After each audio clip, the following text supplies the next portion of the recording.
خواتین حضرات السلام علیکم. میرے آج کے مہمان ایک ایسی شخصیت ہیں جن کے بارے میں میرے پاس بولنے کے لیے بہت زیادہ الفاظ نہیں ہیں. جیسے ہی آپ ان کی شخصیت کو دیکھیں گے تو آپ کو احساس ہوگا کہ میں آج ایک ایسی قوی شخصیت سے بات کر رہا ہوں جن کا نام براڈ کاسٹنگ کی دنیا میں نہ صرف ایک خود میں پہچان ہے بلکہ اس پہچان سے ہم سب نے بہت سیکھا. میرے آج کے مہمان ہیں رضا علی عابدی. میرا اور ان کا تعلق بہت پرانا ہے. آپ کہہ سکتے ہیں کہ میرا ان سے بچپن کا تعلق ہے. آپ سوچ رہے ہوں گے کہ ایسا کون سا تعلق ہے جو ایک کشمیری لڑکے اور ایک پاکستان کے مشہور براڈ کاسٹر بلکہ برصغیر پاک و ہند کے براڈ کاسٹر کے درمیان ہو سکتا ہے. تو گزارش کرتا چلوں کہ میں کشمیر کے ایک دور افتادہ علاقے میں پیدا ہوا جہاں پہ ہماری زندگیوں کا حصہ ریڈیو سیٹ ہوا کرتا تھا. ہمارے گاؤں کے بزرگوں میں ایک راجہ عبداللہ صاحب اور ایک قاضی محمد صفری صاحب ہوا کرتے تھے اور یہ ہر رات جب بھی فارغ ہوتے اپنے دن کے کاموں سے تو ریڈیو کی خبریں سنتے, ریڈیو پہ تبصرے سنتے اور ان کے لیے ان کے معمول میں voice of America, voice of Germany, radio Peking اور اس کے علاوہ BBC ورلڈ سروس ہوا کرتا تھا. جب صبح ہوتی تو یہ ہمارے گھر آتے اور یہ ہمیشہ کہتے کہ رضا علی عابدی کے تبصرے سب سے منفرد تھے. انہیں سحربین سننے کی عادت تھی اور یہ عادت ہماری زندگیوں کا معمول بن گئی. پھر تھوڑے بڑے ہوئے تو لکھائی پڑھائی کا ایک معمول گھر میں شروع ہوا, کتابیں آنا شروع ہوئیں اور پھر انہی کتابوں سے ہمیں پتہ چلا کہ ایک رائٹر بھی ہیں جن کا نام رضا علی عابدی ہے اور رضا علی عابدی کی کتب سے پھر ہم نے پاکستان اور برصغیر کی سیر کی. میں ذاتی طور پہ آپ کو بتا سکتا ہوں کہ مجھے رضا علی عابدی صاحب ہی نے بتایا کہ شیر دریا کہاں سے آتا ہے. مجھے انہوں نے بتایا کہ کیسے تبت کے کسی علاقے سے دریائے سندھ نکلتا ہے اور کیسے وہ تربیلا تک پہنچتا ہے اور پھر تربیلا سے بہتا بہتا یہ اٹک نیلا باغ سے ہو کے کالا باغ اور سندھ کے میدانوں سے گزرتا ہوا بحر عرب میں جا کر گم ہو جاتا ہے. اگر میری ملاقات رضا علی عابدی صاحب سے نہ ہو پاتی تو مجھے کیسے پتہ چلتا کہ وہ نکلسن مانیومنٹ جہاں سے ہم کئی بار گزرے, جہاں ہم کئی بار رکے, اس نکلسن مانیومنٹ کا پس منظر کیا ہے. ہمیں سردار کالا خان سے ملانے والے رضا علی عابدی تھے جو ایک بہت بڑا جنگ آزادی کا ہیرو تھا. جرنیلی سڑک نہ پڑتے تو ہمیں کیسے معلوم ہوتا کہ جرنیلی سڑک پشاور کے سرکاری ریسٹ ہاؤس سے شروع ہو کر کلکتہ کے بوٹینیکل گارڈنز تک جاتی ہے اور بعد میں اکبر اعظم نے اسے کابل سے کلکتہ اور راجکماری تک طوالت دی. یہ رضا علی عابدی ہی تھے کہ جن کی بدولت ہمیں جنگ اخبار کے پس منظر کا پتہ چلا. آج اس پروگرام میں میری خوش قسمتی بلکہ میرے دیکھنے والوں کی خوش قسمتی ہے کہ اس منفرد شخصیت سے ہماری ملاقات ہو رہی ہے. رضا علی عابدی صاحب بہت بہت شکریہ, آپ نے ہمیں وقت دیا. آپ کیسے ہیں؟ پہلے تو آداب.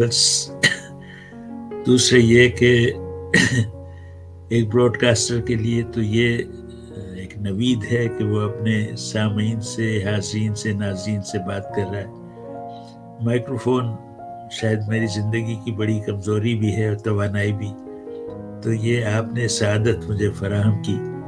آج میں ناظرین سے گفتگو کر رہا ہوں اور ممکن ہے ناظرین بھی مجھ سے گفتگو کریں.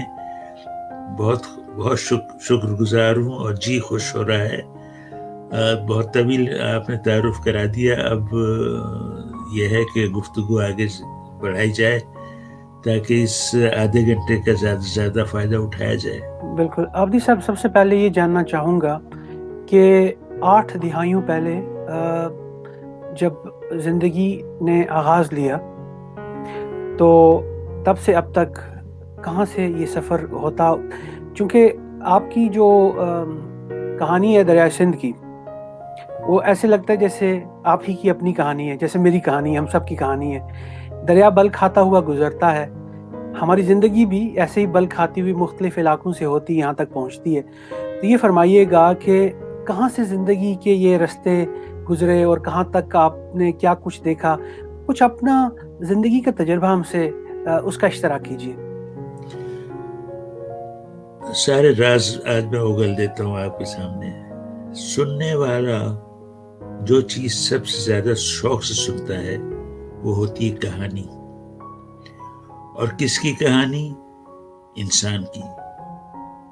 انسان کن حالات میں جی رہا ہے، کن حالات میں اس کی امنگیں، اس کی خواہشیں پنپ رہی ہیں، کن حالات میں مایوس ہو رہا ہے، کہاں ڈوب جاتا ہے، کہاں ابھرتا ہے، کون سی چیزیں اس کا حوصلہ بڑھاتی ہیں، کون سی چیزیں اس کا حوصلہ پست کرتی ہیں.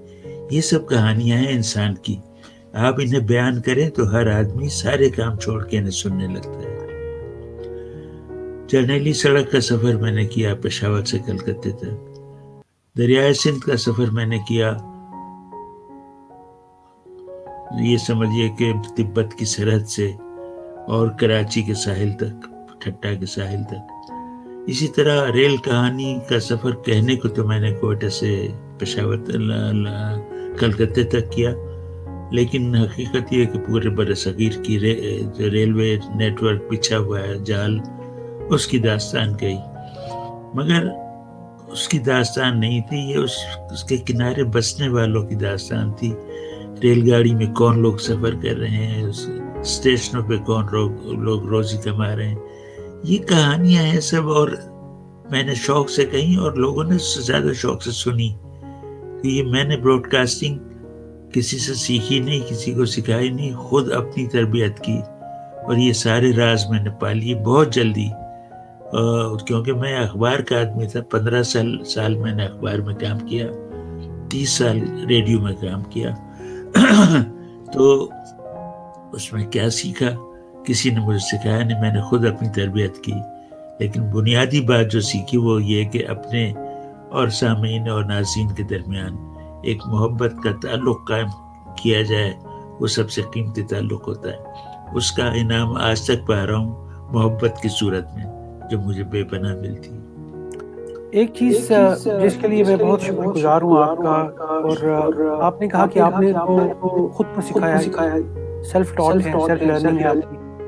لیکن ہماری زندگیوں میں بہت سے لوگوں نے بہت چیزوں کے فرق قائم کیے، اور اس میں مجھے یہ کہتے ہوئے، آپ کے سامنے کہتے ہوئے خوف بھی آ رہا ہے. لیکن میں یہ کہوں گا کہ جیسے میں اگر میں آپ کی کتاب میں نہ پڑھتا تو مجھے شاید نکلسن مونیومنٹ کی اہمیت کا احساس نہ ہوتا. اگر آپ کی کتابیں ہم نہ دیکھتے تو ہمیں کبھی نہ پتہ چلتا کہ گوال منڈی میں رہنے والی گجریوں کا لائف سٹائل کیا تھا. آپ کی کتابوں کے، آپ کی آواز کا جو ساؤنڈ کا جو ایفیکٹ تھا وہ آپ کی الفاظ میں گونجتا تھا. لیکن اب ہم دیکھتے ہیں کہ جو کتاب لکھنے والا ہے وہ گوگل کا سہارا لیتا ہے اور گھر بیٹھ کے سفر کر لیتا ہے. میر تقی میر کا ایک شعر مجھے بہت پسند ہے. ذرا سی مشکل زبان ہے لیکن کیا عمدہ بات میر صاحب نے کہی. کہتے ہیں کہ سرسری تم جہان سے گزرے، سرسری تم جہان سے گزرے، ورنہ ہر جا جہان دیگر تھا.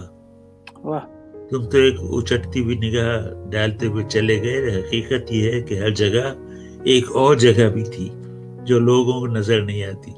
میں نے وہ جگہ تلاش کر لی. یہ راز ہے میرا جو آج میں آپ کو اور اپنے ناظرین کو بتا رہا ہوں. اچھا ابدی صاحب، یہ بتائیے گا کہ براڈ کاسٹنگ بہت بڑا سمندر ہے.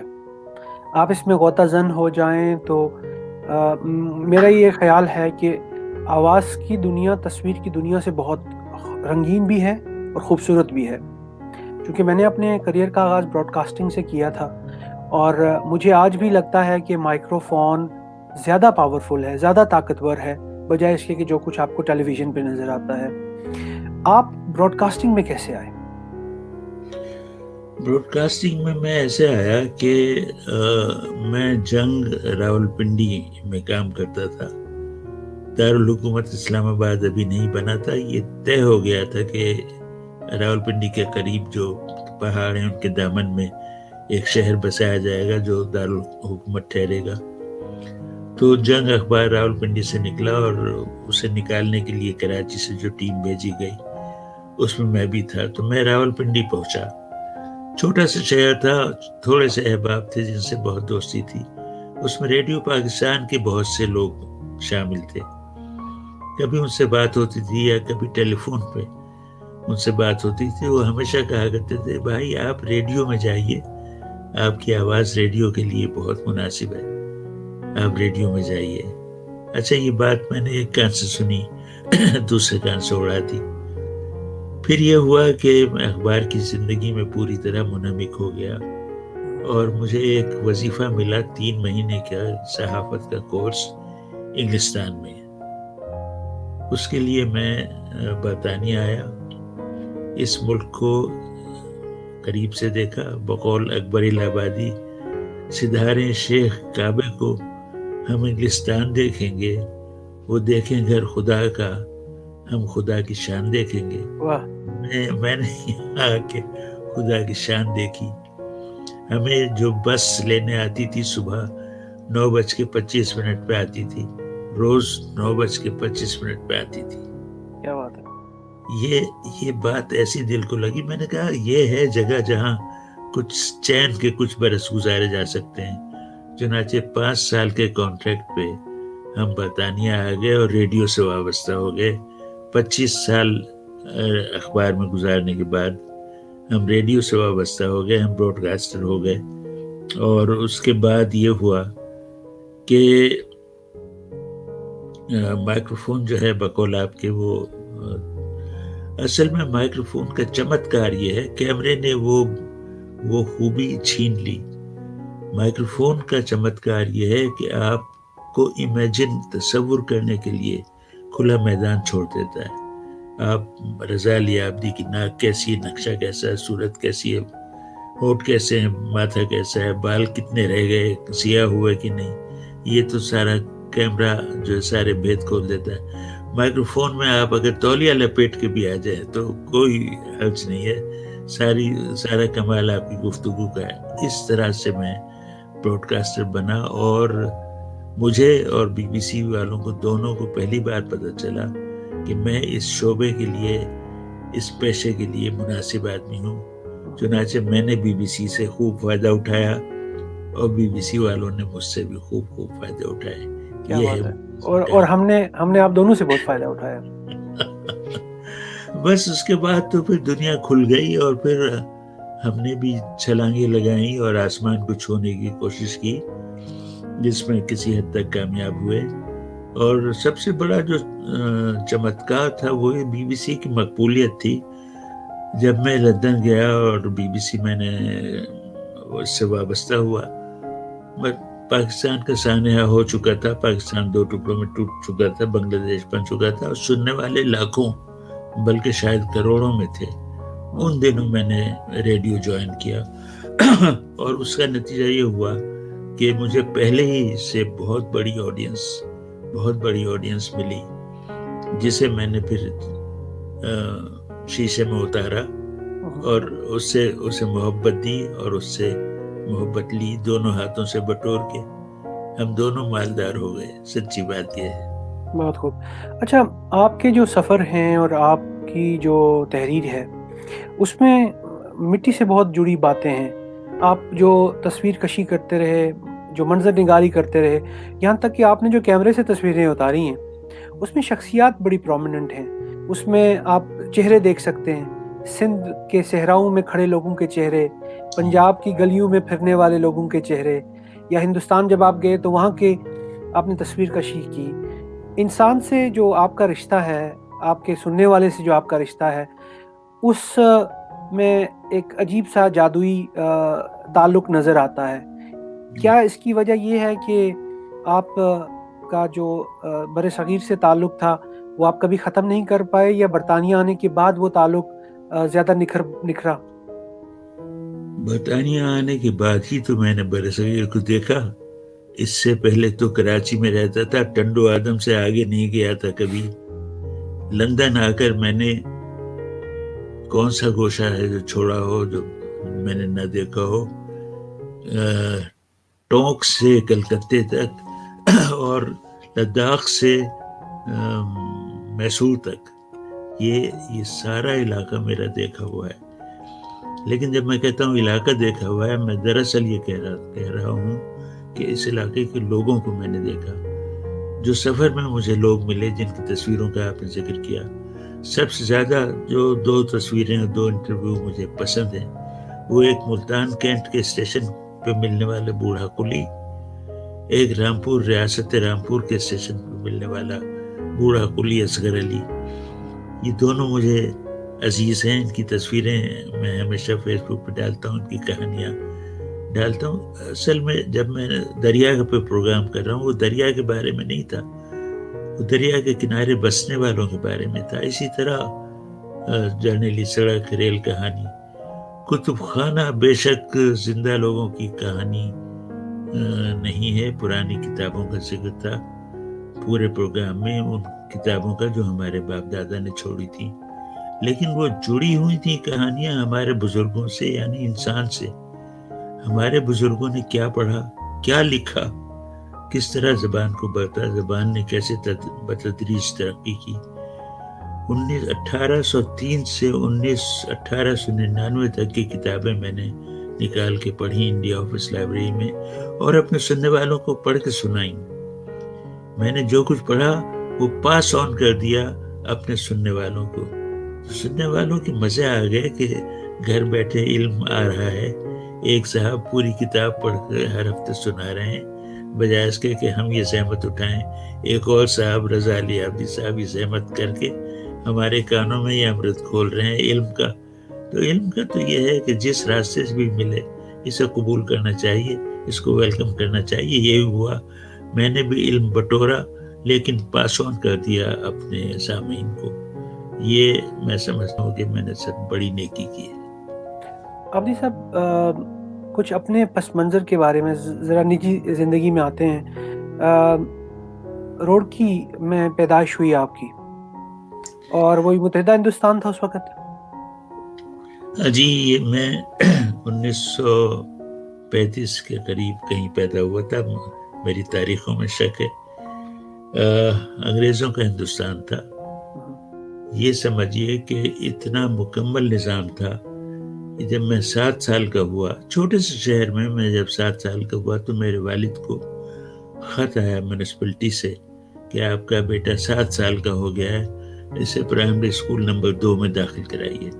تو جہاں ایک ایک بچے کا حساب رکھا جاتا ہو، اس انتظام کی خوبیاں آپ دیکھیے. اس ماحول میں نے آنکھ کھولی. دوسری عالمی جنگ زوروں پہ تھی اور اس کے شعلے ہندوستان تک پہنچنا شروع ہو گئے تھے. آزادی کی تحریک بھی چل رہی تھی اور بٹواری کی تحریک بھی چل رہی تھی. اس ماحول میں نے ہوش سنبھالا اور دنیا کو بہت ایکٹیو، فعال دیکھا. میں اس میں برابر کا شریک ہوا. وہ تربیت جو ہے وہ کام آئی. دنیا کو دیکھنے کا ہنر ایک الگ ہنر ہوتا ہے جو ہر ایک کو نہیں آتا. تو یہ بڑی تربیت ہوئی میری.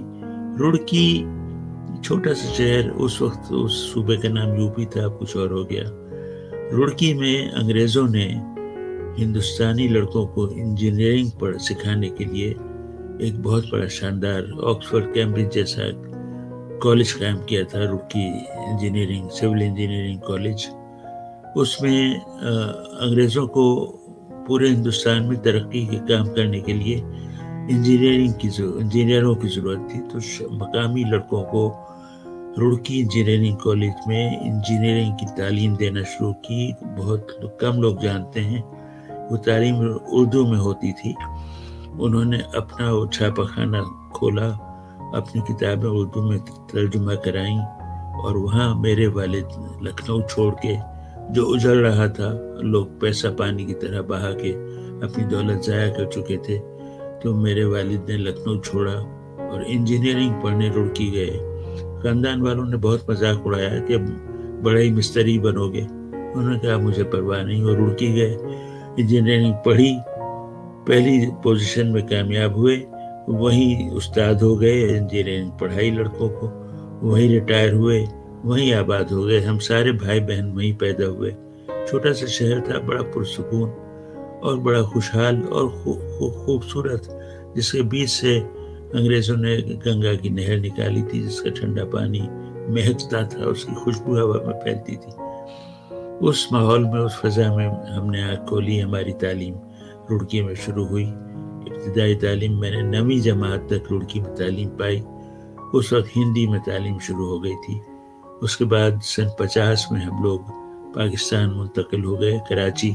باقی تعلیم میں نے وہاں پائی، اور پھر صحافت، دیوانگی کی حد تک شوق تھا. صحافت کی دنیا میں داخل ہوا، اور چونکہ صحیح شعبے میں، صحیح پیشے میں داخل ہوا، اس لیے کامیاب ہوا، ترقی کی.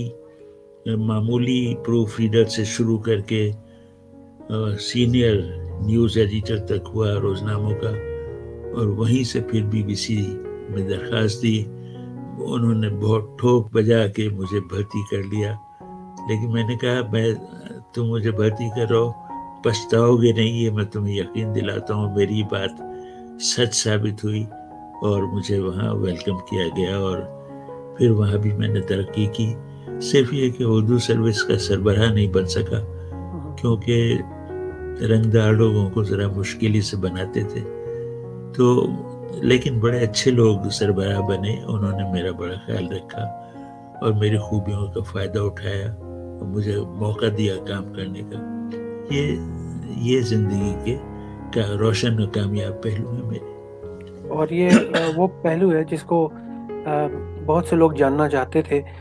آپ نے اپنے اس سارے سفر کے دوران جو آپ کی ذاتی کہانی ہے، اس کہانی میں بہت سے رنگ ہیں، اور آپ کی تصاویر وہ رنگ دکھاتی ہے. آپ کے چہرے پہ مسکراہٹ ہے جو دکھاتی ہے کہ سفر بہت اچھا گزرا.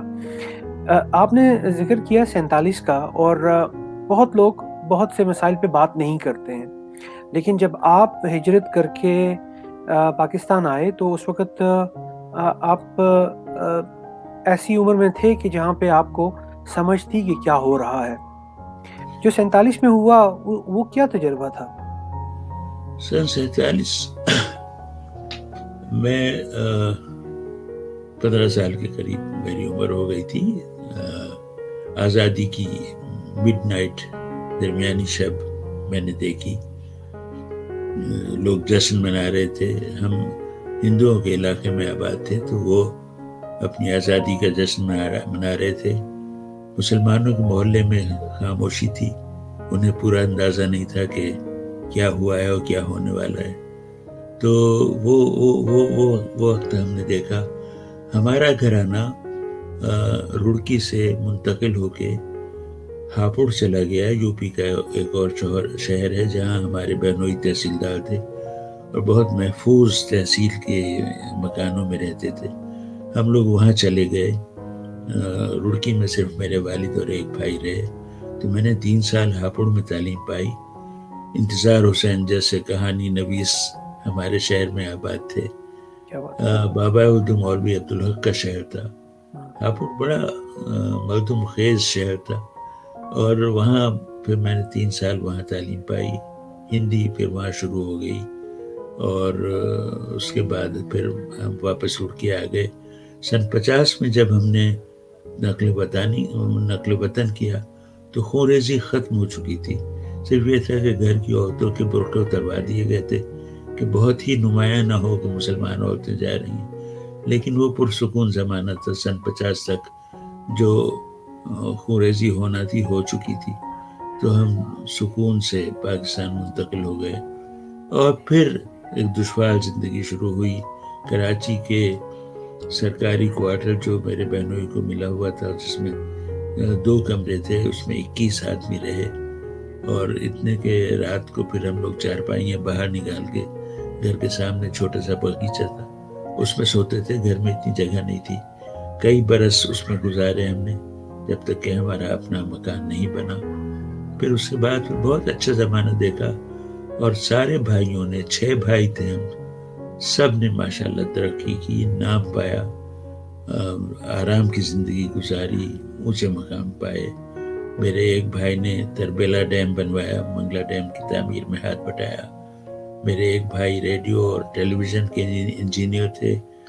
ایک اور بھائی وہ پرنٹنگ کے ماہر تھے جو برطانیہ میں تعلیم پائی تھی.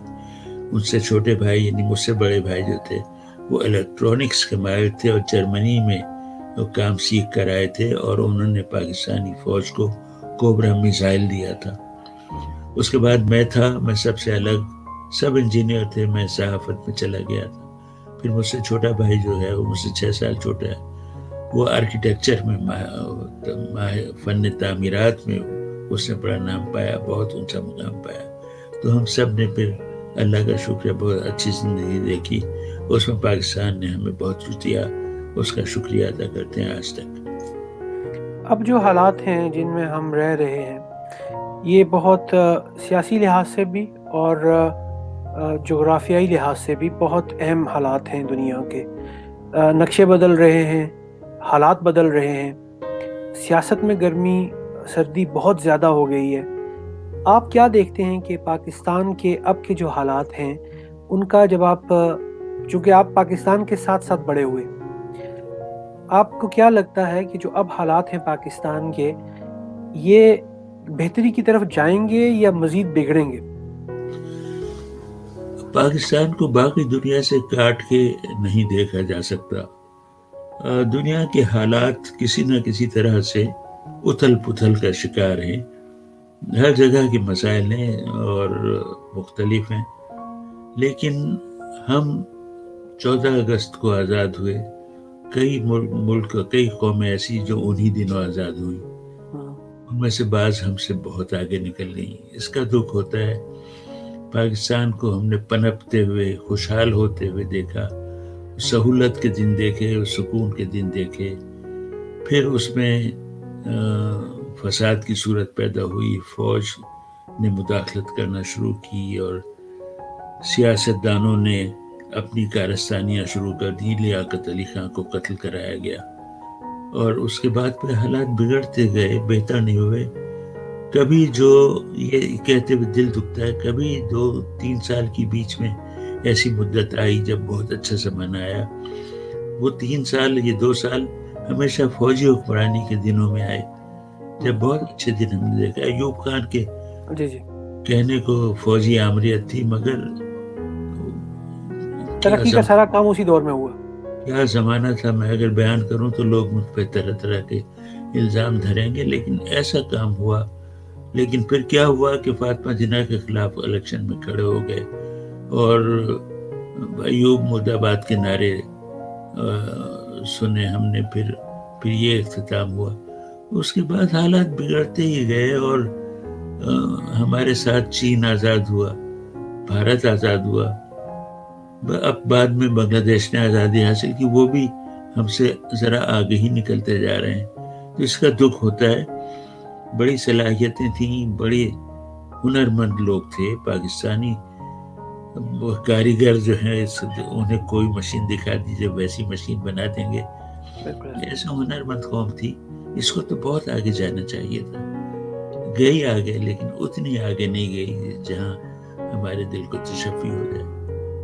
اگر آپ پاکستان کے سیاسی نظام میں کچھ بدلنا، اگر آپ کو موقع ملے بدلنے کا، تو کیا بدلیں گے آپ؟ بڑا مشکل ہے. بعض بنیادی خرابیاں ایسی پیدا ہو گئی ہیں کہ ان کو سدھارنا مشکل ہے. لوگ نظریات کے معاملے میں کٹر ہو گئے ہیں اور ایک کھلا دل اور کھلا ذہن جو ہوتا ہے قوموں کا، ترقی کرنے والی قوموں کا، اس سے ہم محروم ہیں. ہمارے یہاں مصلحتیں، سیاسی مصلحتیں اور طرح کی نظریاتی مصلحتیں، وہ ہماری راہ روکتی ہیں. ان کو ہٹانے کے لیے کسی بڑے ذہنی انقلاب کی ضرورت ہے. وہ ذہنی انقلاب اندر ہی سے آتا ہے، باہر سے کوئی نہیں لا سکتا. اس کے آثار نظر نہیں آ رہے ہیں. اس کا دکھ ہوتا ہے. ہم نے اچھے دن دیکھے ہیں، اس لیے ہمیں اور زیادہ دکھ ہوتا ہے. لوگوں کو بتاتے ہیں. آج ہی 40 سال پہلے میں انڈیا پاکستان کے سفر پہ گیا تھا. اس کی بہت سی باتیں آج ہی یاد آ رہی تھیں. ایک بچی ہماری دعاؤں سے پیدا ہوئی تھی ہندوستان میں اسے دیکھنے گیا تھا. آج وہ 39 سال کی ہو گئی ہیں. میں پچھلے سال پھر اسے دیکھنے گیا تھا. تو وہ سب وابستگیاں اس اچھے دنوں سے میری رہی ہیں. اس وجہ سے میں گواہ ہوں اچھے زمانوں کا اور اچھے دنوں کا.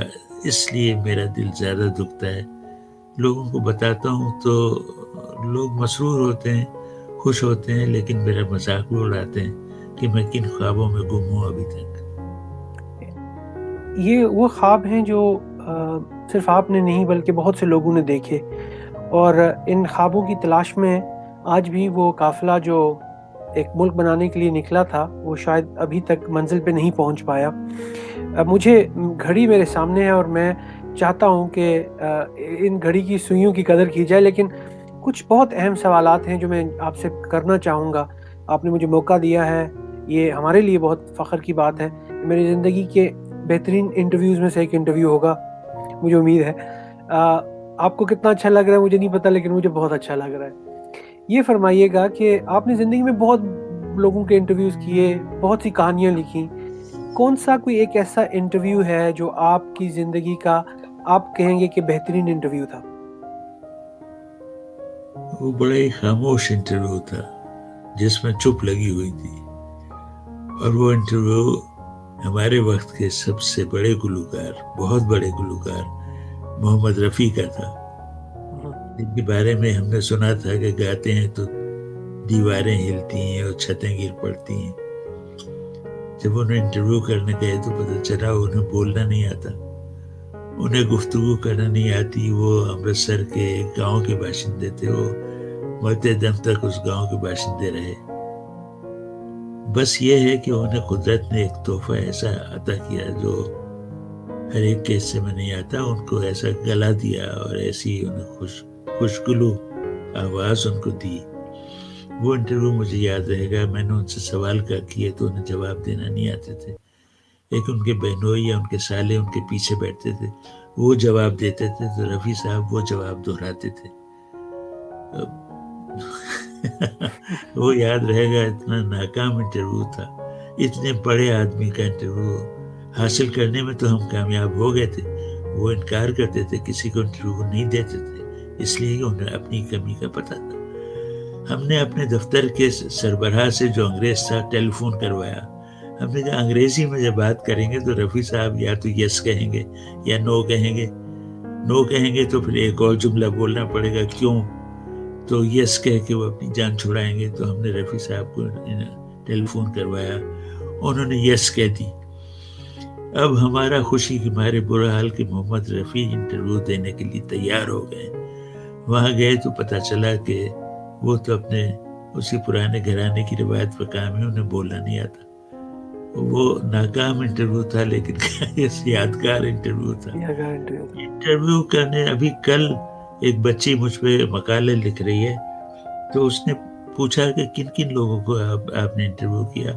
تو اپنی یادداشت سے میں نے 40 آدمیوں کی فہرست بنا کے اسے بھیجی، اور یہ لکھا کہ بیوی اس میں کتنے ہی نام رہ گئے ہیں، یاد آتے جائیں گے تو تمہیں بتاتا جاؤں گا. 40 آدمیوں کے وہ بڑے نام ہیں، اور اس میں میں کوئی کسی فخر کا اظہار نہیں کرنا چاہتا، مگر وہ سب بڑے بڑے نام ہیں. کون نہیں تھے؟ بعض نے تو مجھے اتنی محبت دی، اتنے حکیم سعید مجھے دل و جان سے چاہتے تھے، حالانکہ اتنی بڑی شخصیت تھے، اور ان کا یہ حال تھا کہ لوگ نبض دکھانے کے لیے قطار لگاتے تھے. ان کو وہ خود آتے تھے بڑی خوشی سے انٹرویو دینے کے لیے. تو اس طرح کی ایک بڑی لمبی فہرست کل ہی میں نے مرتب کی، 40 نامور لوگوں کی. مہدی حسن کا ایک بہت بڑا انٹرویو میں نے کیا کہ کر کے رکھ لو، کام آئے گا، یہ تو نہیں رہیں گے، ان کی باتیں رہ جائیں گی. ان کا بڑا طویل انٹرویو میں نے کیا. اس میں تھوڑے تھوڑے ان کے گانے بجاتا تھا. ان سے پوچھتا تھا یہ گانا کس نے بنایا، کس نے لکھا، طرز کس نے بنائی، کہاں گایا گیا، کس طرح ریکارڈنگ ہوئی. کہانیاں میں نے بھی کہیں اور اوروں سے بھی سنی. ہر آدمی سے میں کہانی سنتا تھا، اس کو یہ بتایا بغیر کہ میں آپ سے کہانی سننا چاہتا ہوں، کیونکہ جیسا کہ میں نے کہا سب سے زیادہ پرکشش اگر کوئی چیز ہوتی ہے گفتگو، وہ کہانی ہوتی ہے. کہانی ہوتی ہے. اور ہم نے اس پروگرام کا جو نام رکھا ہے وہ بھی یہی رکھا ہے کہ ہم بغیر کسی لگی لپٹی کے، بغیر ایگزیجریشن کے لوگوں کی کہانیاں سننا چاہتے ہیں. آپ نے کتابیں لکھیں اور آپ کی کتابوں میں بڑی روانی ہے. وہ ڈائلاگ ہے، ایسے لگتا ہے جیسے کتاب ہم سے بات کر رہی ہے، اور بہت آسان زبان میں، بہت خوبصورت انداز میں. کون سی ایسی کتاب یا تحریر تھی جسے لکھنا آپ کے لیے بہت مشکل تھا؟ میری کتابیں دوسری تمام کتابوں سے مختلف ہیں، اس لیے کہ 4 بڑی کتابیں اصل میں ریڈیو پروگرام ہیں جو کتاب کی شکل میں ڈھال دیے گئے۔ ریڈیو پروگرام میری حساب سے گفتگو کے پروگرام ہوتے ہیں، تو میں نے جو مقالے مائکروفون پہ پڑھے وہ عالمانہ مقالے نہیں تھے، وہ گفتگو کی زبان تھی، اسی زبان کو پھر کتاب کی شکل میں ڈھال دیا، تو وہ بولتی ہوئی کتابیں ہیں۔ اس میں اگر آپ میرے لہجے سے واقف ہوں، اس کے بعد ان کتابوں کو پڑھیں تو آپ کو ان میں میرا لہجہ سنائی دے گا، کیونکہ وہ گفتگو کی زبان میں لکھی گئی ہیں، اسی لیے وہ سب سے مختلف ہیں۔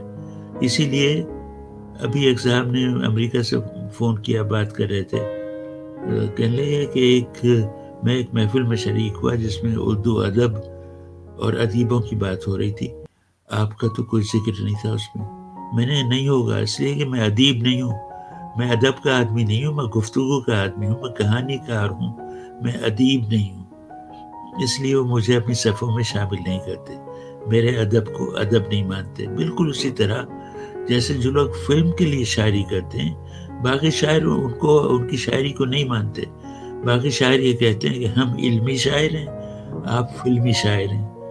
تو میرا وہ مقام ہے ادب میں جس کا مجھے کوئی رنج نہیں ہے، میں نے اپنا کام کر دیا اور ایسا کر دیا جو رہے گا اور جس سے لوگ مجھے یاد رکھیں گے اور سراہیں گے کہ ایک بڑا کام ایک شخص خاموشی سے کر گیا۔ ایک کتاب میری بہت ہی پیاری کتاب ہے، اس کا نام ہے اردو کا حال، کوئی اس سے واقف ہی نہیں۔ اردو کی تاریخ میں نے اپنے زاویہ نگاہ سے لکھی اور کس طرح سے یہ زبان پنپ کر پھلی پھولی اور اس پہ پھل آئے۔ اردو کا حال اس کا نام ہے، اس میں اردو کی حالت بھی بیان ہوئی ہے اور اردو کا مستقبل اور اردو کا حال بھی بیان ہوا ہے اور ماضی بھی بیان ہوا ہے، لوگ اس سے واقف نہیں ہیں۔ میری 21 کتابیں چھپ چکی ہیں، جس میں جرنیلی سڑک سب سے زیادہ مقبول ہے، شیر دریا بہت زیادہ پڑھی جاتی ہے، ریل کہانی جو بھی پڑھتا ہے پسند کرتا ہے۔ کتب خانہ علمی کتاب ہے، کیونکہ بر صغیر کے بڑے بڑے کتب خانوں میں کیسے کیسے خزانے موجود ہیں، محفوظ ہیں یا تباہ ہو رہے ہیں، ان کی کہانیاں، ان کی داستانیں میں نے لکھی ہیں۔ وہ بڑی علمی کتاب ہے، لیکن جو پڑھتا ہے وہ کہتا ہے کہ کمال کا کام کیا آپ نے۔ ظاہر ہے کہ ایک شخص پورے ہندوستان پاکستان میں مارا پھرا، جہاں خبر ملتی تھی کہ وہاں کتابیں ہیں، وہاں بڑا ذخیرہ رکھا ہے یا وہاں ذخیرہ تباہ ہو رہا ہے، میں وہاں خود پہنچا اپنا ٹیپ ریکارڈر اٹھا کے، وہاں کی داستانیں لے کے آیا، تب وہ کتاب، وہ پروگرام بنا کتب خانہ، اور پھر اس کی کتاب بھی بنی۔ تو یہ سب کام خاموشی سے ہوئے، اور اگر یہ خاموشی رہیں گے، لوگ ان کو نہیں مانیں گے تو مجھے رنج نہیں ہوگا، لیکن مجھے پتہ ہے ان کو ماننے والے اور ان کو چاہنے والے اور اس سلسلے میں مجھے محبت لوٹانے والوں کا جواب کی شمار مشکل ہے۔ میں بہت سراہتا ہوں، لوگ مجھے بہت عزت دیتے ہیں، اور یہی سب سے بڑی کمائی ہے۔ اور یہ آپ کا یہ آپ کی کنٹریبیوشن تھی، آپ نے جو کچھ ہمیں دیا وہ نہ صرف محفوظ ہے بلکہ آگے اس کی ترویج ہو رہی ہے، لوگ پڑھ رہے ہیں اس کو۔ دیکھیں، میرا اور آپ کا جو سلسلہ ہے وہ آپ ہی کے الفاظ کی وجہ سے اور آپ ہی کے کتابوں کی وجہ سے۔ مجھے یاد ہے، میں نے ایک بار، میری پہلی آپ کی ملاقات سینٹ آلبنز میں ہوئی تھی، کیونکہ میں یاد کرنے کی کوشش کر رہا تھا جب میری آپ سے ٹیلی فون پہ بات ہوئی، اور اس ملاقات اور آج کے بیچ کوئی 20 سال کا فرق ہے، اور اس دوران لندن میں آپ سے ملاقاتیں ہوتی رہی جب میں ٹیلی ویژن پہ کام کرتا تھا، اور بہت کچھ سیکھا ہم نے۔ آپ کا جو سیربین کا سفر تھا اس میں آپ کے سامنے خبریں آتی تھیں، آپ کے اس سفر میں کوئی ایسی خبر جو آپ کو یاد ہو کہ جس پہ تبصرہ کرنا یا بات کرنا آپ کے لیے مشکل ہوا ہو؟ نہیں، جس خبر نے ہمیں آزمائش میں ڈالا اور وہ بھی یاد رہے گا، وہ اپنی طرح کا ایک ہی واقعہ تھا، وہ صدر ضیاء الحق کے ہوائی جہاز کا وہ حادثہ جس میں وہ جاں بحق ہو گئے تھے۔